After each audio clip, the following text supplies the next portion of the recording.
ஒரே பயங்கரமாக சூடாக இருக்குது. எரியதடி மாலா ஃபேனை போடு, இப்படி ஒரு நிகழ்ச்சியில நான் வசனம் பேசி அதை பயங்கரமாக பிரபலப்படுத்திட்டாங்க. இருந்தாலும் தமிழ்நாடு கொஞ்சம் சூடாக தான் இருக்குது.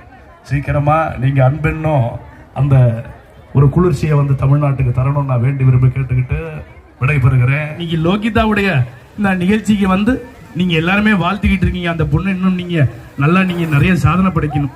என்னையா ஐயோ ஏதாச்சும் ஒண்ணு போடுங்கய்யா, ஒரே நேரத்தில் எல்லாத்தையும் போட்டு நீங்க எல்லாம்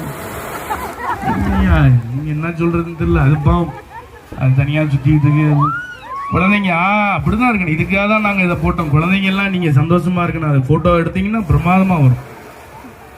பாருங்க போட்டோல ஒண்ணுமே தெரியாது, வெறும் அந்த பொண்ணு நீங்க அந்த பாப்பாவுடைய முகந்தையும் தெரியும், புகையும் தெரியும், இது தெரியும், எல்லாம் தெரியும். ஆனால் கடைசியில் அந்த பாப்பா பின்னாடி நிற்கிதுன்னு யாருக்குமே தெரியாது. இருந்தாலும் பரவாயில்ல, கேமராமேன் நீங்க நல்லா நீங்க எடுக்கிறீங்க, வெரி குட்.